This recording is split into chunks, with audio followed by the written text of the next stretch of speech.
자, 반갑습니다. 알파프로 가족 여러분, 정택은 전문가입니다. 8월 11일 첫 번째 방송 시작하도록 하겠습니다. 자, 첫 번째 방송 종목은 태광입니다. 방송 끝까지 시청을 좀 부탁드리고요. 방송 보시고 난 이후에는 좋아요, 구독 부탁드리도록 하겠습니다.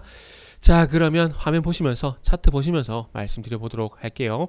어제 18% 급등이 나왔고 오늘도 현재 3.6%, 어제보다는 상승폭이 많이 좀 줄어들었죠. 태광을 보게 되면은 일단은 먼저 조선을 말씀을 드릴 수밖에 없을 것 같아요. 어제 실적도 잘 나왔다는 얘기가 있었죠. 수주 증가로 실적 개선 가속화.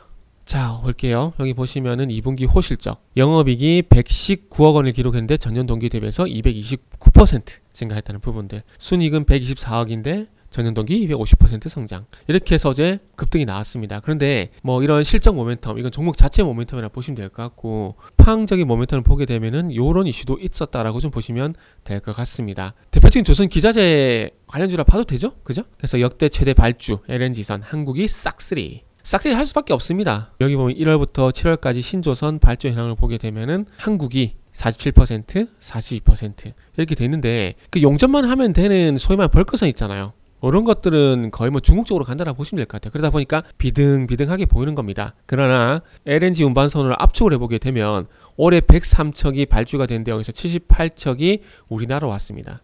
이게 77%, 5대 중에 4대는 한국 쪽으로 온다라는 겁니다. 그러니까 거의 뭐 한국이 싹쓸이를 하고 있다라고 보는 게 일단 맞다라는 거죠. 그래서 이런 이슈들이 있고 계속해서 한국 쪽으로 올 수밖에 없어요. 왜냐하면은 조선은 일단 LNG 운반선은 어디든 가서 글래드스톤호 사건, 호주에 있었던 글래드스톤호 사건, 이게 2018년인가 아마 그럴 거예요. 이런 그 LNG 운반선이 가다가 멈춰버렸어요. 그런데 중국의 후둥중화조선인가 거기서 이제 건조한 LNG 운반선이 호주로 전달이 됐는데 이거를 시험 운행하는 상황에서 배가 멈춰버린 겁니다. 그런데 그 이유도 고장 원인이 뭔지를 아직도 밝혀내지 못했습니다. 이게 만약 사고가 터지잖아요. 그럼 수소폭탄급, 수소핵폭탄급이었던 엄청난 폭발력이 있기 때문에 상당히 조심스럽습니다. 그러다 보니까 안전이 담보가 돼야 됩니다. 그러다 보니까 기술력이 있는 이제 한국 쪽으로, 그때부터 우리나라 쪽으로 수주가 거의 뭐 몰빵식으로 온 거죠. 그래서 이런 이슈가 있고, 이러다 보니까 조선주는 당연히 좋을 수밖에 없고, 그리고 그와 관련돼서 조선 기자재인 뭐 태광이라든지 성강밴드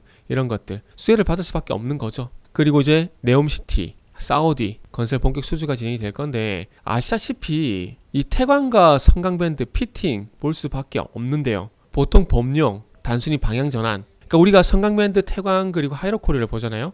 하이로코리아와 이제 성강밴드라든지 그리고 태광 같은 경우에 차이점이 뭐냐면, 간단히 생각하면 이렇게 생각하시면 돼요. 이게 그게 뭐야라고, 그거 아니잖아라고 태클 걸 수도 있는데, 성강밴드하고 태광이 만드는 건 법령이라니까 커요. 크고 하이로코리아는 개장용이라 가지고 크기가 좀 작습니다. 간단히 그렇게 말씀드릴게요. 그렇게 말씀드리고, 태광과 성강밴드를 보게 되면서 성강밴드는 북미 쪽에 매출이 많이 발생되고, 태광은 최근에 유럽 쪽의 매출이 1분기 기준으로 보게 되면 중동 쪽의 매출이 46%입니다. 전체에서. 그렇기 때문에 중동 쪽에 어쨌든 뭐 플랜트라든지 건설이라든지 뭐 이런 석유화기라든지 수주가 발생이 되게 되면은 태광이 당연히 수혜를 볼 수밖에 없다는 부분들도 말씀을 드릴 수 있을 것 같아요. 성강밴드도 마찬가지 수혜입니다. 수혜지만은 매출 구조를 봤을 때 태광이 조금 더 수혜가 될 가능성이 있기 때문에 그렇게 좀 보시면 될 것 같아요. 그래서 어쨌든 태광은 앞으로 이제 조선뿐만 아니라 사우디 빈살만이 11월 달에 방문할 건데, 네옴시티를 건설하게 되면 거기에 어떤 수혜 있을 것 같아요. 지금 일봉 차트를 보게 되면은 신고가죠? 높죠? 높아 보이죠? 그런데 월봉 차트를 볼게요. 월봉 차트를 보고 주봉 차트를 보게 되면은 아직도 가고 있는 중입니다. 주봉 차트를 보더라도 주봉 차트 같은 경우에도 지금 현재 보시면은 이렇게 15,000원을 돌파가 됐고, 그리고 최근에 저항대인 13,500원을 돌파가 되고 신고가가 만들어지고 있는 상황입니다. 그러니까 조정 나오면은 접근하면 돼요. 조정 나오면은. 그래서 이거는 일봉 대응보다는 주봉하고 월봉 차트를 보시면서 대응하는 게 좀 맞다라고 보시면 될 것 같고요. 월봉 차트를 보더라도 보시게 되면은 이렇게 15,000원 부근이죠. 15,000원 부근의 전고점을 이제 돌파가 됐다라고 보시면 될 것 같아요. 그렇기 때문에 주봉 차트, 월봉 차트를 보더라도 조정 시 매수가 가능한 관점이다 라고 말씀을 드리면서 마무리하도록 하겠습니다.